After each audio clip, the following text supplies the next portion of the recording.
So guys, we have a short movie What If Naruto became Phoenix Hero and Grayfia in HighSchool Dxd short movie. Those words, for better or worse, held behind it a definition that oozed with strength and were concepts that countless of beings wished to be associated with. Seen as the living embodiment of those words, Naruto Phenex was a bit of a controversial figure in the entire supernatural world. His strength, charisma, and even his kindness invited awe from all kinds of figures from all kinds of factions. And the blonde devil was renowned for having shown compassion and mercy to even the sworn enemies of his race, the angels and fallen angels. Those acts of mercy, while inviting the scorn of most of the older devils who disapproved of his actions, endeared him to the important figures of both Heaven and Grigori, who were grateful for his compassion. And even the more impressionable devils were impressed with him. Due to those qualities, Naruto Phenex was adored by many in the supernatural world. Yet those same qualities caused many, devil or otherwise, to detest him. So it was only natural that when Naruto Phenex, one of the great heroes of the Devil Civil War and a leading contender for the position of Lucifer, vanished abruptly, that the supernatural world had mixed reactions to the news.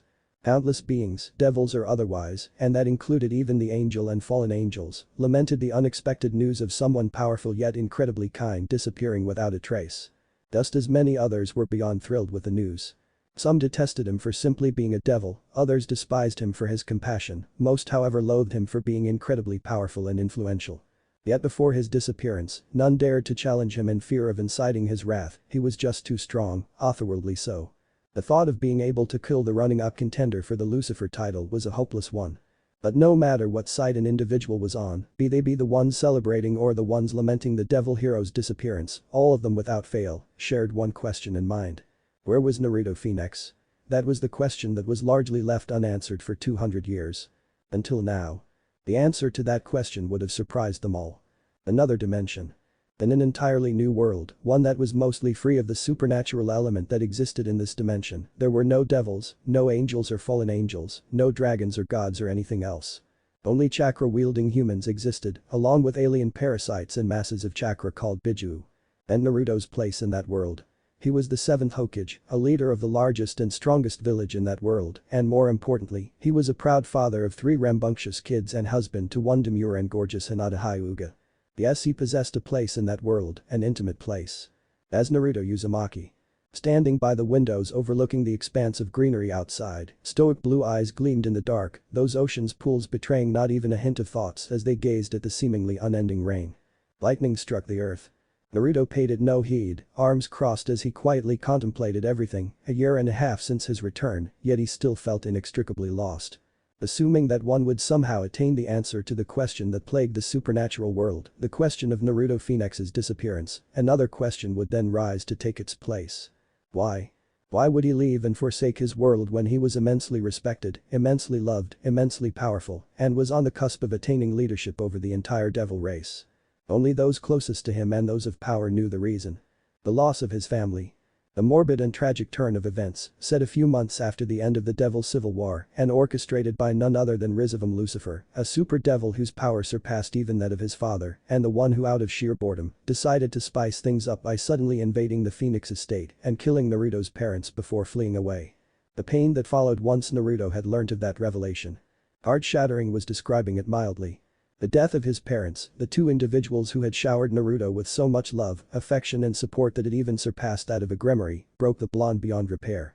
Suddenly, it mattered not that the civil war had ended with them as winners, it mattered not that he was soon to be crowned as the leader of the devil race, and it mattered not that he was dating Grayfia Lucifuge, a woman who he loved to the end of the world and one that he planned to propose to soon. Because every ounce of happiness in him was snuffed out, quenched, extinguished, at the realization that he failed to protect the family he so dearly loved. And the gaping hole in where his heart was supposed to be was replaced by a pain and rage so great that he had gone on an underworld-wide hunt, using every ounce of resource available to him to find and murder the fiend that took away his family. If one good thing had come out of the Devil Civil War, it was the fact that the underworld was closed off from the human world, and that meant that Rizam was in his reach. So focused was he on hunting down Rizam, Naruto had even dumped Grayfia before closing off any contact with his friends who worried for him. For a full week, Naruto searched every crook and corner of the underworld, even using a recently developed cloning technique that worked much like the shadow clones with a shared memory, except the clones were intangible and didn't hold much battle application. With around 100 replicas along with the original searching day and night, with no sleep in between, Naruto had soon found the son of the original Lucifer, hiding near the borders of the extinct Malphas clan. Rizam had underestimated the blonde's hunting capabilities, and he paid for it dearly as Naruto immediately engaged him in combat. Exhausted from countless sleepless nights and being low on energy as he was, Naruto Phenex was still somehow giving the son of the original Lucifer a beatdown. By all accounts, Naruto shouldn't have even been able to fight in his severely exhausted state, but the rage he felt propelled him forward, and with intense drive, he clobbered on Rizam and showed him exactly why he was heralded as the strongest devil. So intense and powerful was the fight, it immediately drew the attention of many high-ranking devils, including his friends and former lover who appeared on the ruins of the Malphas clan, watching with awe and worry as the two super devils fought. The barrier separated the onlookers from interfering, created by Naruto with the intention to prevent outside interference and rendering the spells of any and all teleportation null and useless. Created solely to ensure that Rizam could not escape. The battle lasted for nearly half a day before Naruto had Rizam on his knees, beaten to near death and begging for mercy. Gazing at him with cold, rage-filled eyes, the strongest devil showed him no mercy as he gripped and clamped down on Rizam's throat and with a burst of power, slowly raised the heat of his flames until it reached degrees that far surpassed even the revered and highly respected flames of Amaterasu, the sun goddess. Even the barrier protecting everyone watching did not prevent them from feeling the sheer hotness of Naruto's flames so blue and fiery that it felt like the very sun was down with them. None could tear their eyes away, their gaze rooted on the scene of Rizam getting burnt alive, loudly screaming in pain before his vocal cords became mangled. It was a testament to Rizam's durability that he was alive and that his body didn't turn to ash, even as the fire reached 3/4 of its heating power. By the time Naruto's flames reached their highest burning point, Rizam's entire body was already scorched to a crisp and it didn't take long before his very form turned into ash. That was the scene that the devils had witnessed, and even those closest to him were gripped by fear as Naruto dropped the barrier before he teleported away. Guilt would flood the hearts of those who cared and loved him, preventing them from visiting for the next few days due to shame. News of the battle and of Rizam's death had soon spread to every corner of the supernatural world, the brutal way in which the super devil passed on, causing those who already loathed the blonde to be even more fearful of incurring his wrath. It was only another few days later that Naruto disappeared from the world, leaving behind countless including a weeping Grayfia, heartbroken once they learnt of his unannounced departure. A departure to another world, another dimension, made only possible thanks to the being who had resided in the dimensional gap. Great Red. The Dragon God. The Dragons of Dragons. The strongest existence.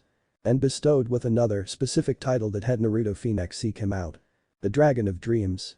The dragon god was a being quite literally born from dream, so it wasn't too far out of the possibilities to consider that Great Red would be able to help him in his endeavor of living a second life, that was what he had theorized. Only he failed to take into account one thing. Great Red wasn't the kind who would help send another being to a different dimension, but after relentless prodding, the strongest being acquisitioned under the condition that Naruto Phenex impress him in their battle. And battle they did, Great Red was truly a fearsome foe, and if not for his healing abilities, the devil would have already died many times ago.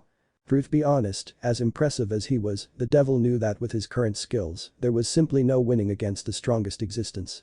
At this point, it had seemed like life would very soon come to an end to the heir of the Phoenix clan, and if that truly was the case, then Naruto would greet the afterlife.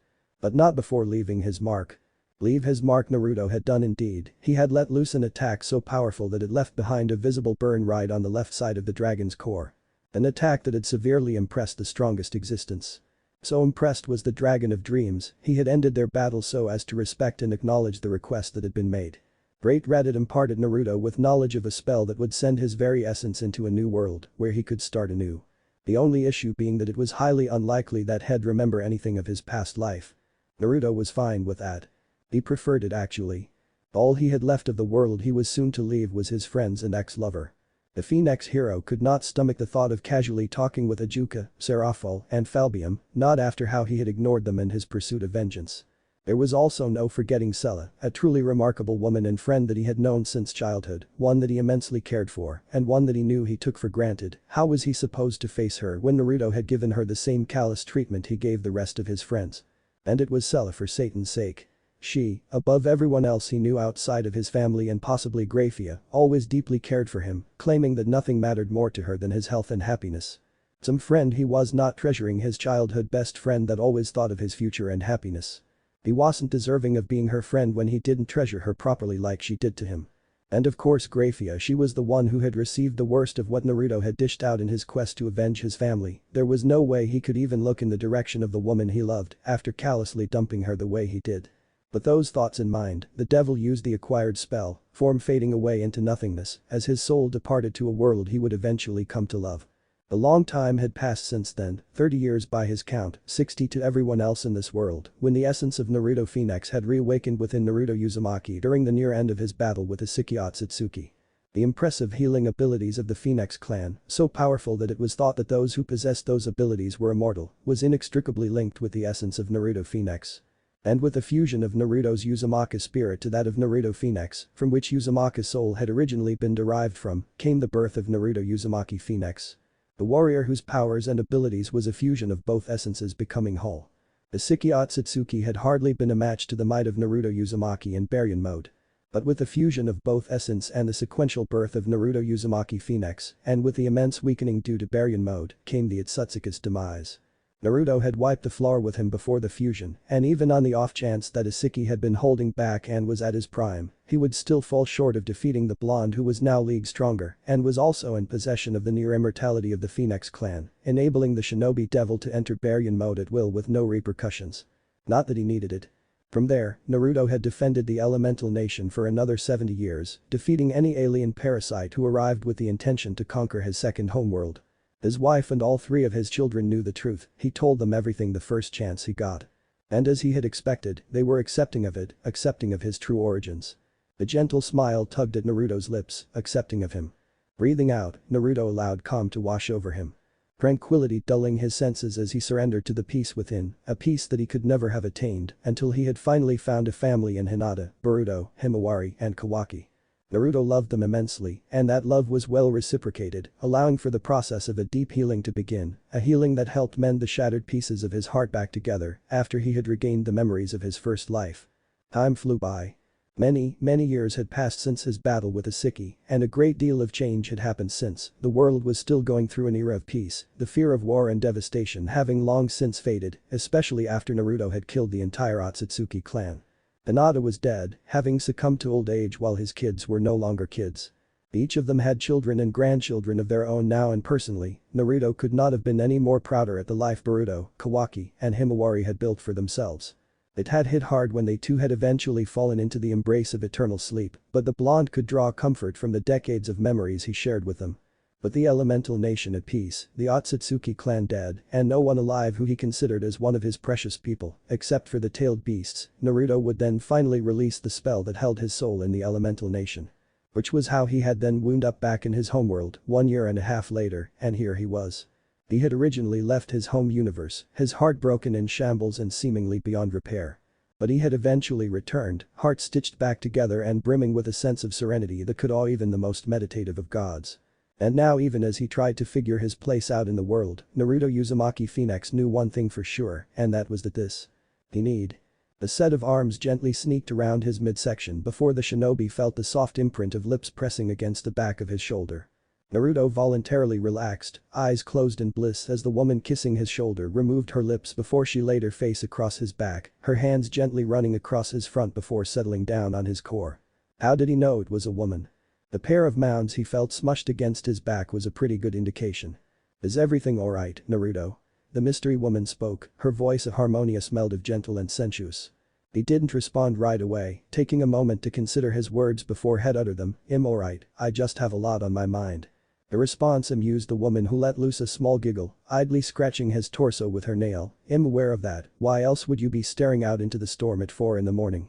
The mischievous smile tugged at the blonde's lips, just thinking about how you look like you've gotten a little fatter. She gasped, scandalized by his proclamation. It wasn't long after that Naruto winced in pain as his lover's nails dug uncomfortably into his stomach. Oh, okay, I was joking, honest. Your taste in jokes are rather poor, she delivered a smack across his chest to punctuate her words. Naruto did not reply, shoulders shaking as he chuckled much to her faux displeasure. Humming contently, the woman soon chuckled alongside before laying a gentle kiss on his shoulder blade. Let's go back to bed, we can talk in the morning. As you wish, Naruto looked over his shoulder, deep ocean blue eyes latching onto a soft pair of molten gold orbs. Yasaka.